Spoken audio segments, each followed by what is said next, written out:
안녕하세요, 푸텐즈입니다. 네, 연말 시장이 다가오고 있습니다. 지난 시간에는 시장을 이끌었던 것이 대형주였다면 이제는 중소형 개별주들의 좀 상승이 나오고 있는데 이번 주는 어떠한 전략으로 좀 대응을 해야 할지 같이 알아보도록 하겠습니다. 먼저 시장 흐름을 살펴보면 크게 세 가지 이벤트들이 있습니다. 백신 접종 시작, 그리고 변종 바이러스의 등장, 그리고 1,000조 원 규모의 미국 부양책 타결입니다. 사실 백신이 나오면 코로나가 종식되는 흐름을 좀 보이고 단번에 시장이 좀 반영을 해주는 듯 싶었지만 그렇지 않았습니다. 백신의 부작용이 구체적이진 않지만 아직까지 좀 사람들의 믿음을 사기엔 좀 어려워 보였고 영국에서는 코로나 바이러스 변종이 좀 다시 등장을 하면서 다시금 코로나는 좀 풀리지 않는 숙제로 돌아가는 것인가 라는 의식을 갖게 만들었습니다.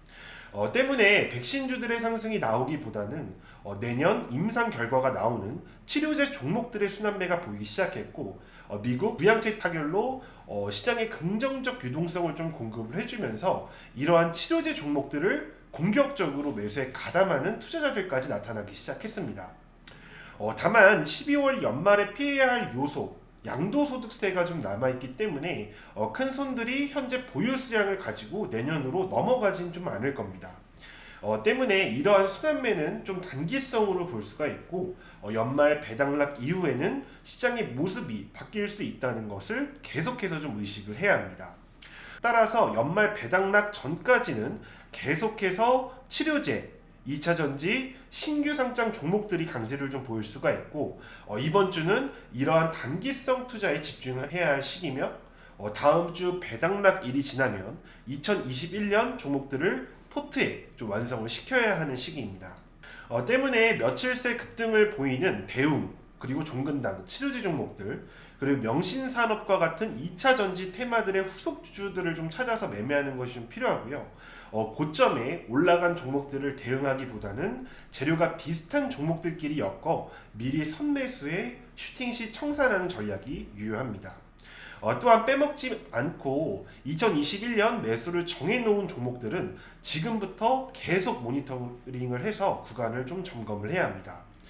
특히 4분기 실적이 기대할 수 있는 종목들 중에서 내년 반도체나 디스플레이 산업처럼 슈퍼사이클에 해당하는 종목들이 강한 장대 양봉으로 신고가를 돌파하는 모습을 보인다면 고점이라고 보는 것이 아닌 시작일 수 있다는 생각을 좀 가져야 하며 곧 기관의 수급이 들어올 시기니 기관의 매수세가 공격적으로 들어오는 종목들 또한 유의 깊게 보셔야 합니다. 또한 내년 4월 보궐선거 관련해서 윤석열에 이어 이재명 그리고 안철수 관련 종목들의 시세가 나왔습니다.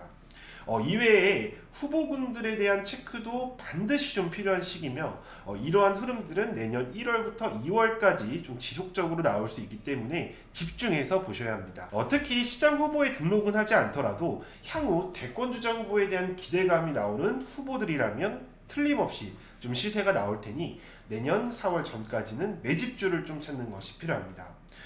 따라서 이번 주는 개별주들의 순환매를 좀 기다려보고 기존 종목들의 청산을 좀 계속해서 시도해야 하며 포트를 새롭게 구성하겠다라고 좀 생각을 해주시면 되겠고요. 내년 1월 시장은 강한 상승장이 좀 찾아올 수 있으니 2021년 계획하고 있는 것들 잘 점검해서 모두 챙길 수 있도록 대응해 나가겠습니다. 이상 푸텐지였습니다.